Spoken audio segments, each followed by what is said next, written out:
같이 나눌 하나님의 말씀의 본문은 마가복음 14장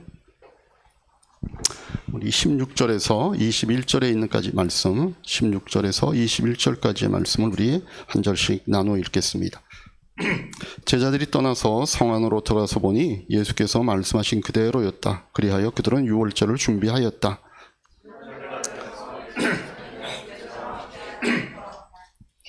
그들이 자리를 잡고 앉아서 먹고 있을 때 예수께서 말씀하셨다. 내가 진정으로 너희에게 말한다.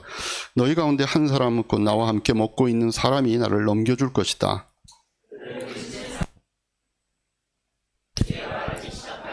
예수께서 그들에게 말씀하셨다. 그는 12 가운데 하나로서 나와 함께 같은 대접에 빵을 적시고 있는 사람이다. 인자는 자기에 관하여 성경에 기록되어 있는 대로 떠나가지만 인자를 넘겨주는 그 사람에게는 화가 있다. 그 사람은 차라리 태어나지 않았더라면 자기에게 좋았을 것이다. 이 시간 우리 자녀들을 위해서 올리브 브레싱 하는 시간 함께 갖겠습니다. 같이 기도합니다. 하나님 아버지, 우리들에게 자녀들의 이름을 부를 수 있는 은혜를 베풀어 주셔서 감사합니다. 우리 아이니와 성재, 지원이와 수연이, 호원이와 기원이, 승연이와 윤이와 윤선이의 이름을 주님 앞에 올려드립니다. 하나님이 우리에게 주신 생명이기에 우리가 그 생명에게 하나님의 뜻하신 대로 자라기를 소원하여 붙여준 이름이며, 우리가 날마다 이 이름을 부르며 부모로서 자녀를 위하여 기도하는 부모로 서기를 원합니다. 부모의 기도가 이 자녀들을 키울 수 있는 양분이 될 수 있도록 주님 축복하여 주시옵소서. 특별히 오늘 저희가 붙잡는 말씀은 시편에 있는 말씀입니다. 하나님이 나와 함께 계시고 하나님이 나의 오른쪽에 계시니 나는 흔들리지 않는다라고 이 말씀이 자녀들의 인생 가운데 고백이 될 수 있도록 주님 역사하여 주시옵소서. 우리의 자녀들이 인격적으로 예수님 만나고, 그래서 늘 주님의 이름을 부르고 주님이 자기의 오른쪽에서 자신을 흔들리지 않게 지키고 계시는 유일한 분이라는 것들을 고백하며 거기서 힘을 얻는 우리의 자녀들 되도록 은혜를 베풀어 주시옵소서. 예수님의 이름으로 기도하옵나이다. 아멘. 우리 자녀들은 자체 모임 위에서 이동하겠습니다.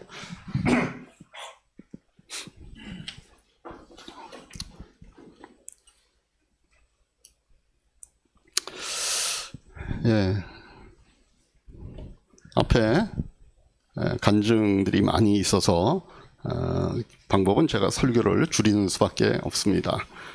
그래서 어쨌든 빨리 시작하는 게 좋겠죠? 지난주에 이어서 우리가 계속되는 그런 장면들을 보고 있는데, 이제 6월절 만찬을 좀 준비해라 라고 하는 예수의 말씀에 따라서 제자들이 약간 그 벌어지는 상황은 좀 신비스러운 상황이 포함되어 있는 그런 방법에 의해서 이제 6월절 식사의 자리가 마련이 되었습니다. 그런데 그 식사를 하던 중에 예수님께서 뭐라고 말씀을 하시는가 하면 21절에와 같이 이런 말씀을 하십니다. 인자는 자기에 관하여 성경에 기록되어 있는 대로 떠나가지만 인자를 넘겨주는 그 사람에게는 화가 있다. 그 사람은 차라리 태어나지 않았더라면 자기에게 좋았을 것이다 라고 하는 이런 말씀을 하십니다. 저는 이 예수님이 하신 이 말씀을 보면서 참 안타까운 예수님의 마음이 읽혀지는 거예요. 그 사람 차라리 태어나지 않았으면 좋았을 뻔했다. 근데 예수님의 이 안타까운 마음이 읽혀지면서 동시에 어떤 마음이 드는가 하면은 좀 의아한 거예요. 그렇게 마음이 안타까우셔서 그럴 고백을 그 식사 석상에서 하실 거라 그러면 그런 일이 안 일어나도록 잡으시면 되잖아요. 왜냐하면 요 말을 하고 난 다음에 가룟 유다가 일어나서 자기의 계획을 실행 옮기기 위해서 그 자리를 떠나갔거든요. 그러니까 떠나기 전에 예수님이 그 일이 벌어질 줄 아시면 말리시면 되잖아요. 유다야, 너 그러지 마라. 너 그러면 되겠냐? 라든가, 뭐 야단을 치든가, 내가 네 계획을 다 알고 있다. 뭐 이러면서 그러면 깜짝 놀라면서 뭐 유다 쪽에서도 뭐 좀 다르게 반응하지 않았을까? 유다 입장에서는 예수님께서 좀 그렇게 강력하게 제지하거나 그런 식으로 뭔가 힌트를 주면 그래서 자기 선생님을 배반하는 이런 죄를 짓지 않을 수도 있지 않았겠는가, 이런 마음도 저는 동시에 들었습니다. 그러면서 도대체 예수 왜 그냥 두셨을까? 여러분 잘 보면요, 하나님께서는요 우리에게 결정권을 주시고 그 결정권을 행사할 수 있는 자유의지를 주셨습니다. 그리고 주신 그 결정권과 자유의지를 존중하십니다. 이건 하나님께서 아담과 하와를 만드는 인간 창조의 첫 시작부터 그렇게 하셨습니다. 그래서 우리가 늘 말하는 게 그거 아니에요? 그 아담과 하와가 선악과 따먹을 거 주님 하셨으면 선악과를 안 만들다가 만들었더라도 그들이 따먹지 못하게 하셨으면 될 텐데 이걸 왜 그냥 놔두는가 하는 것들이 어쨌든 이 선악과 얘기만 나오면은 우리가 어떤 목사님의 설교, 어떤 책을 통해서 이해를 했던 적이 있음에도 불구하고 그런 생각이 또 스며스며 나온단 말입니다. 우리 인간의 마음속에 그런 하나님에 대한 근본적으로 이해할 수 없는 어떤 이런 부분이 있는 거예요. 거기에 대한 어떤 불만 또는 어떤 거기에 대한 의심 이런 것들이 우리가 죄성을 갖고 있기 때문에 그런 것들이 잠재해 있는 것 같아요. 그러니까 마찬가지잖아요. 여기서도 예수님이 아시고 여기 지금 나와 함께 먹는 이 그릇에 손을 넣는 그 사람이 나를 팔 거야, 나를 배반할 거야, 그 사람 태어나지 않았으면 너무 좋았겠다, 그럴 정도로까지 마음의 안타까움과 그럴 수 있다는 걸 아셨으면 유다가 손 넣을 때 손을 덥석 잡으시고 한 번만 더 생각해라 라든가, 너 그러면 되겠냐, 사람이 그러면 이러면 되잖아요. 근데 하나님께서 보시면 우리가 죄짓기로 결심하면 하나님한테 두십니다. 강권적으로 그 죄를 못 짓게 하지 않으셔요. 가룟 유다도 예수님을 팔아먹기로 마음을 먹으니까 주님께서 그냥 두셨어요. 우리 로마서 1장 28절에 보면 사도 바울이 이렇게 얘기합니다. 한번 읽겠습니다. 같이 시작. 사람들이 하나님을 인정하기를 싫어하므로 하나님께서는 사람을 타락한 마음자리에 내버려 두셔서 해서는 안 될 일을 하도록 놓아두셨다. 우리 가운데 어떤 분들은 내가 뻔히 잘못될 거 알면서 하나님 앞에 올바르지 않을 걸 알면서 이게 죄인 걸 알면서 계속 그 자리에 머물러 있는 분들이 있어요. 근데 이분이 그럴 수 있는 막연한 생각 중에는 어떤 생각이 있냐면은 이러다가 내가 언젠가는 죄 지을 생각이 없어지겠지, 언젠가는 하나님께서 나에게 이 죄를 안 짓도록 해 주시겠지, 이런 마음이 있는 것 같아요. 근데 아니에요. 죄 짓기로 결심한 사람은 하나님이 그냥 내버려 두신다는 거예요. 그래서 우리가 그런 상황으로 좀 벗어나기 위해서는요, 이 세 가지를 우리가 해야 합니다. 첫 번째는요, 죄라고 하는 걸 내가 고백해야 합니다. 내가 지금 짓는 이 일, 내가 지금 행하는 이 일이 잘못됐다는 사실을 본인이 고백해야 그 일이 그쳐지는 겁니다. 그게 죄라는 걸 알면서 계속 그 자리에 본인은 머물러 있고 그러면은 그거를 언젠가는 그치겠다, 이건 아닙니다. 내가 죄라고 하는 그 사실을 인정하고 고백할 수 있어야 합니다. 두 번째는 하나님께 도움을 청해야 됩니다. 그게 기도죠. 그죠? 그게 기도입니다. 하나님 저를 좀 도와주세요. 왜냐하면 이게 계속 그 죄 짓는 자리에 있는 거는 자기 힘으로 안 되니까 그러는 거잖아요. 그죠? 그러니까 그거를 하나님 앞에 그거를 도와줄 수 있는 분에게 도움을 요청해야 됩니다. 기도해야 되는 겁니다. 근데 이 두 번째에서만 그쳐서는 안 됩니다. 세 번째까지 나아가야 되는데 그 세 번째는 뭐냐? 내가 죄에서 벗어나는 첫 걸음을 내가 디뎌야 된다는 거예요.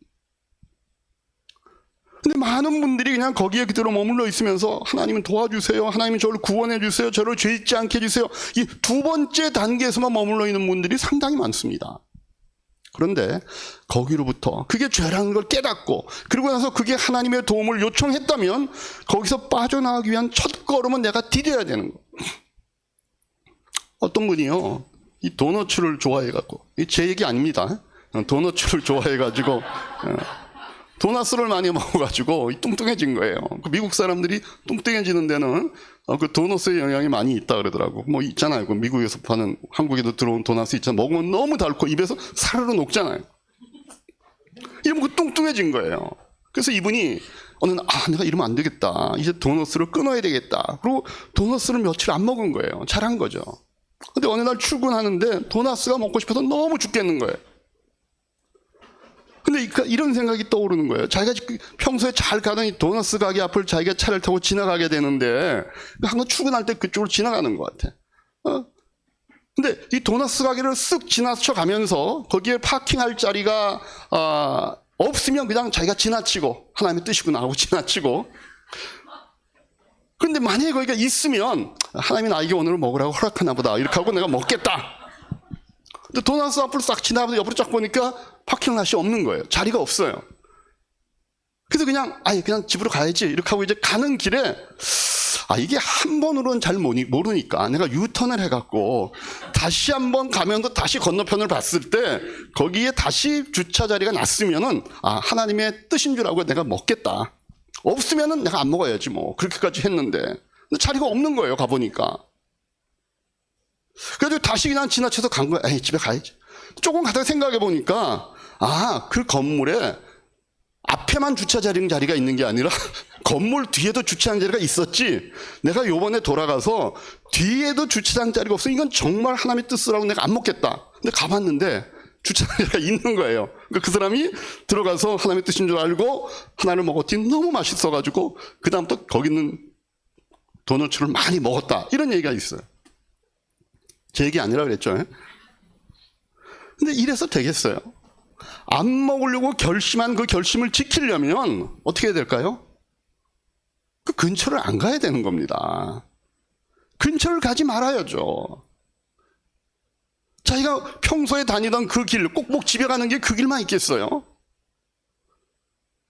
그런데 그 결심이 안 지켜질 그 자리, 그 죄질 자리를 가놓고서 하나님 날 도와주세요. 저 죄 안 짓게 해주세요. 이렇게 하면 그게 말이 되냐는 거예요. 근데 우리는 그래요. 그래서요, 내가 그게 죄인 줄 고백하고 하나님의 도우심을 구했으면 그 다음에 그 첫 걸음은 내가 내디딜 수 있어야 된다는 겁니다. 옛말에 우리말 그 말이 있죠. 근묵자흑이다. 우리 끄떡끄떡. 뭐예요? 먹을 가까이 하면 거머쥘 수밖에 없는 거예요. 여러분, 술을 끊기로 마음을 먹으면 어떻게 될까요? 술 먹는 친구를 안 만나야 됩니다. 술 친구를 만나가지고 야, 난 오늘 안주만 먹을게.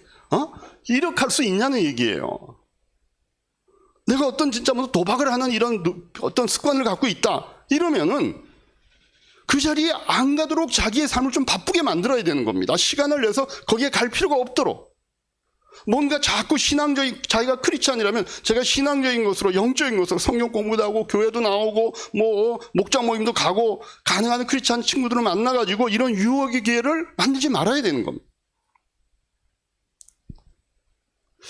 그래서 자기가 그 문제에 대해서 잘못된 걸 알고 거기서부터 돌이키기를 원하면 혼자 싸우려고 그러지 말고 내가 그 첫 걸음을 내디딜 수 있도록 도와줄 수 있는 사람들에게 그 연락을 할 필요도 있죠. 이런 목장을 하고 있는 분들이라 그러면은 자기 목자에게 전화를 가지고 제가 끊으려고 했는데, 이거 안 하려고 했는데 제가 오늘 이런 유혹을 받는데 어떻게 하면 좋겠습니까? 이렇게 좀 물어보기도 하고, 그렇게 표시를 하면요, 그런 마음은요 사라집니다. 근데 자기가 그 마음을 그냥 꼭 갖고 있으면서 그 도너스 집을 두세 번 계속 지나치는 그런 식으로 말만 하면 그게 끊어지겠냐는 거예요. 우리가 그 첫 걸음을 내디딜 수 있어야 되는 겁니다. 예수님께서 가룟 유다 붙잡지 않으셨습니다. 여러분, 우리 돌아온 탕자의 비유에서도 보면요, 그 작은 아들이 재산을 갖고 집을 떠나면 그거 다 탕진하고 올 것 아버지가 몰랐을까요? 야, 이번에 이렇게 재산 나눠주면 이놈이 가갖고서 의리의리한 사업을 일구겠구나 이렇게 생각했겠어요? 아버지는 다 알아요. 그거 나눠주면 반드시 어디 가서 그거 다 탕진하고 엉망이 될 거 다 알았어요. 말리지 않습니다. 그래서 여러분, 하나님이 우리에게 주신 그 자유라고 하는 것이 얼마나 사실은 무서운 일인가라고 하는 것도 우리가 좀 알 수 있어야 됩니다.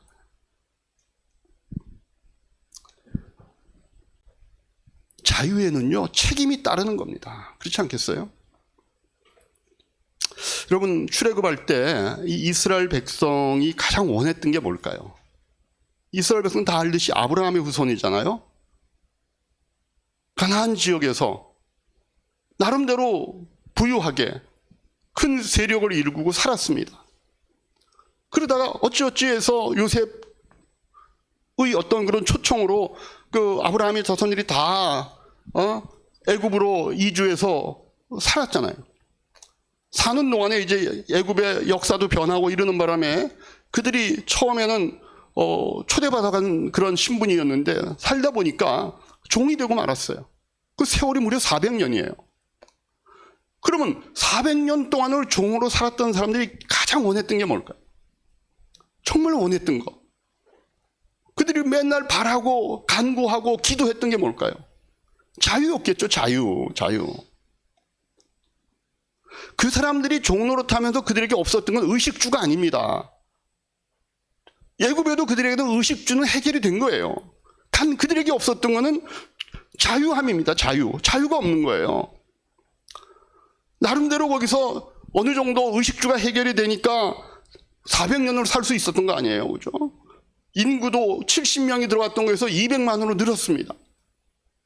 그러면 나름대로 거기서 먹고 살만 한 거예요. 근데 문제는 뭐였냐면은 종에게는 자유가 없으니까 자기의 마음대로 결정할 수 없는 그 자유의 부재가 그들에게는 가장 갈급한 겁니다. 내 마음대로 뭔가를 선택할 수 없어요. 다 주인의 말대로 해야 되는 거예요. 그래서 하나님께서 그들에게 자유를 주시고 선택권을 행사할 수 있는 그 삶으로 이끌어내신 겁니다. 근데 여러분들 뭔가를 선택하려고 하면 뭐가 더 나은가에 대한 가치를 알아야 선택할 수 있는 거 아닙니까? 다 그것이 비슷비슷해 보이면은 선택의 의미가 없는 겁니다. 뭐가 더 좋고 뭐가 더 나쁜가의 가치를 알 수 있어야 됩니다. 근데 그런 가치를 알려면은 그 가치를 정하는 기준들이 있어야 되는 거 아닙니까? 뭐가 바른 것인가에 대한 기준이 없는데 어떻게 가치를 정하고 그로 인하여 선택하고 주어진 그 자유를 우리가 행사할 수 있겠습니까? 그래서 하나님이 이스라엘 백성을 구원해서 의식주를 40년 광야 생활하는 동안에 하나님이 나중에 이렇게 얘기하잖아요. 너희가 광야 생활하는 동안에 발이 부르튼 적이 있느냐? 의복에 헤어진 적이 있느냐? 하나님이 그 문제는 다 해결해 주신 거예요. 중요한 거는 그들에게 주어지는 그 자유로 그들이 뭘 붙잡는가, 무슨 기준을 붙잡는가, 누구를 선택하는가를 훈련시키시는 겁니다. 그들에게 가치의 기준을 주시고 율법이라고 하는 기준을 주시고 그 기준을 주시는 하나님을 선택하도록 하는 그 가치를 행사하도록 하나님께서 그들을 40년 광야 생활을 돌리시는 겁니다. 근데 이스라엘이 번번이 실패하는 겁니다. 그리고 그들이 하는 말들은 뭐예요? 다시 애굽으로 돌아갔으면 좋겠다. 애굽으로 돌아갔으면 좋겠다. 거기서 우리가 이런 것도 먹고 저렇게도 살고.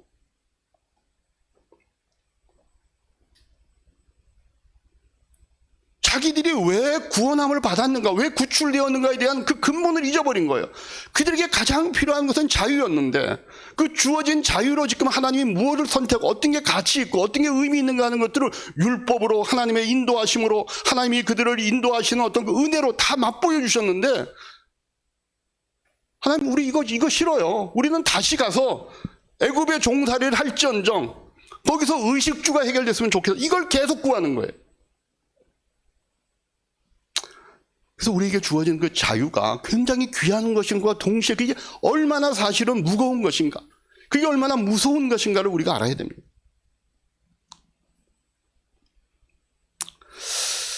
하나님은요, 우리가 하나님 앞에 죄를 고백하고 그 다음에 하나님께 도움을 청한 다음에 첫걸음을 내딛기를 원합니다. 우리의 그런 마음으로, 우리의 자발적인 마음으로 우리가 갖고 있는 자유의지로 그 첫걸음을 내디디면 그 다음부터 하나님이 도와주십니다. 가룟 유다는 여기서부터 돌아서지 아니하고 어떻게 했어요? 결국은 예수님을 잡아서 적들에게 넘기고 그 다음에 자기가 하는 그 일이 후회가 돼가지고 자살을 하는 그런 비참한 지경에 이르게 되었잖아요. 여러분, 죄를 짓는 거는요, 내 마음대로 하는 것 같기 때문에 사실은 좀 재미있는 것 같아요. 즐거운 느낌을 주는 것 같아요. 근데 결국 죄는 우리를 파괴합니다. 재미있는 것 같지만 그걸 해결하지 않으면 반드시 언젠가는 그 죄는 우리를 파괴합니다. 그래서 하나님은 우리에게 죄 짓지 말라고 하는 겁니다. 사랑하는 우리 이하유교회 성도 여러분, 자기가 하는 어떤 일이 잘못이라고 생각한다면, 그게 죄라고 생각한다면 하나님께서 죄 지을 마음 주지 아니하시고 그 죄 지을 힘을 주시기를 기다리지 마시고 그걸 하나님 앞에 고백하시고 하나님의 도움을 청하시고 하나님이 하라고 하시는 그 첫걸음을 떼어는 그런 말씀에 순종하는 삶을 여러분들이 살아가시기 바랍니다. 그럴 때 여러분들의 불순종의 삶의 모습으로부터 하나님이 주신 그 자유함을 온전하게 누리는 그런 하나님의 사랑받는 자녀가 될 거를 우리는 다시 한번 확인하고 우리 이하교회 성도님들 그런 한 주간이 되시기를 주님의 이름으로 축복합니다. 기도하시겠습니다.